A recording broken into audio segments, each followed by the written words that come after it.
করি যে তোমরা তোমাদের মামলাটা তুলে দাও। আমি তোমাদেরকে অনুরোধ করি, এত বড় একজন আল্লাহর নবী সাহাবা আজকে জীবন হারাবে, তো তোমরা তোমাদের মামলাটা তুলে নাও। বাদীগণ বলল, হে আমিরুল মুমিনিন, খোদার কসম, আমরা আমাদের মামলা তুলে নেব না যতক্ষণ না আপনার কাছ থেকে আমরা ইনসাফ ভিত্তিক বিচার পাবো। আমিরুল মুমিনিন, আপনি আপনার ন্যায় বিচার প্রতিষ্ঠা করুন, আপনি আপনার বিচার ফয়সালা করে দিন। আল্লাহর কোরআন ধারা বিচার করতে হবে, ন্যায় বিচার প্রতিষ্ঠা করতে হবে, এটাই তার মূল কাজ। কারণ আসমান আর জমিনের মধ্যে একমাত্র উমরে ফারুক হচ্ছে ন্যায় বিচারকারী। আল্লাহর নবীর পরে, সাহাবাদের পরে তার উপর আর কোনো ন্যায় বিচার করার মানুষ, তারপরে আর কোনো ন্যায় বিচার করার মানুষই আসে নাই।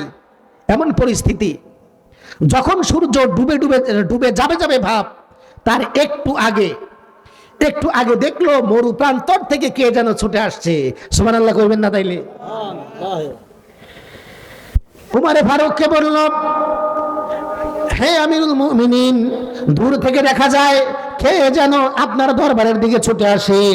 সবাই তার দিকে তাকিয়ে রইলেন, সবাই দেখতে পারলেন। আস্তে আস্তে আস্তে আস্তে তার কাছে ওই ছেলেটি চলে আসলো। ওই ছেলেটি চলে আসার পরে বলল, হে আমিরুল মুমিনিন, আমি আপনাদেরকে কষ্ট দিয়েছি একটা কারণ। হুজুর, আমি আপনাদেরকে কষ্ট দিয়েছি একটা কারণে। আজকে 3টি দিন হয়ে গেল আপনাদেরকে আমি অপেক্ষা করে রাখছি, অপেক্ষায় রেখেছি, 3টি দিন হয়েছে হুজুর। এই 3টি দিন আপনারা আমার জন্য কষ্ট করেছেন, এখন আপনি আপনার বিচার ফয়সালা করুন, আপনি আপনার বিচার ফয়সালা করুন।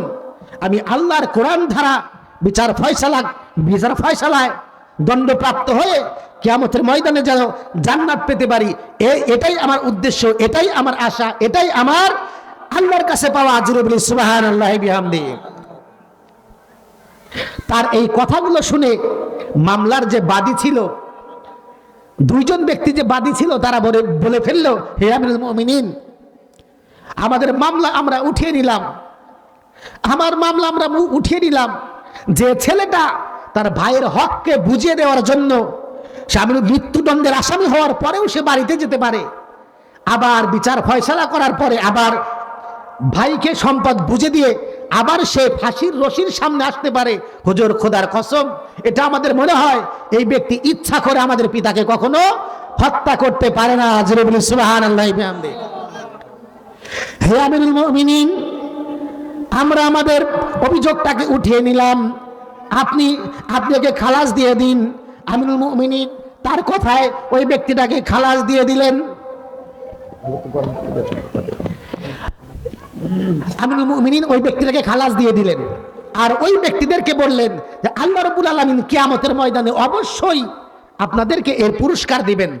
কারণ আপনারা আজকে যে নিদর্শন দেখাইলেন, আপনারা যে আল্লাহর উপর ভরসা করলেন, আল্লাহর বিচারের উপর, ন্যায় প্রতিষ্ঠার উপর যে আপনারা দেখাইলেন, যে নিদর্শন দেখাইলেন, বা তুমিও দেখালে, আল্লাহ রাব্বুল আলামিন এর বিনিময়ে তোমাদেরকে অবশ্যই অবশ্যই অবশ্যই উত্তম জাযা কিয়ামতের ময়দানে দেবে। জোরে বলি সুবহানাল্লাহি বিহামদিহি। সম্মানিত উপস্থিতি, আজকে আমাদের মধ্যে এমন বিচার ফয়সালা, আজকে আমাদের মধ্যে এমন ন্যায় নীতি আজকে আমাদের মধ্যে থেকে উঠে গিয়েছে। একটু জিকির করি, লা ইলাহা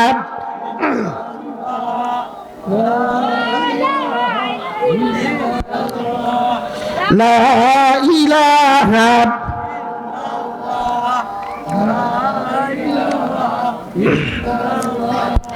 লা ইলাহা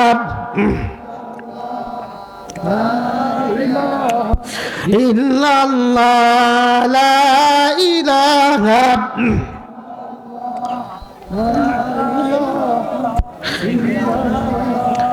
লা ইলাহা ইল্লাল্লাহ,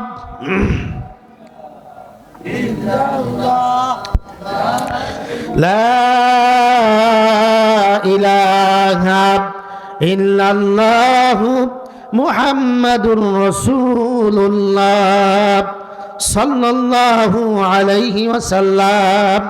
সম্মানিত উপস্থিতি, এই জন্য এই দুনিয়াতে আমরা যতদিন থাকবো একমাত্র চেষ্টা করব যে আল্লাহর যে কোরআনের আয়াত, আল্লাহ যে কোরআনটা দিয়েছে এর উপরে যদি আমরা পূর্ণ আস্থা রাখতে পারি, তো এই আয়াত, যে আয়াতটা পূর্বে তিলাওয়াত করেছি, ইয়া আইয়ুহাল ইনসানু মা গররাকা বিরাব্বিকাল কারীম, হে মানব সম্প্রদায়, কে তোমাদেরকে বেখবর করলো, কে তোমাদেরকে তোমার সত্তা থেকে বেখবর করে রাখলো।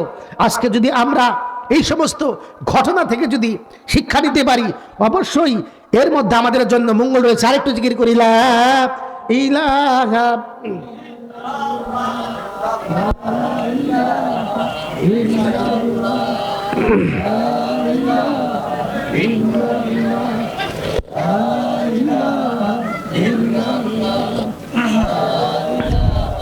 ইল্লাল্লাহ, লা ইলাহা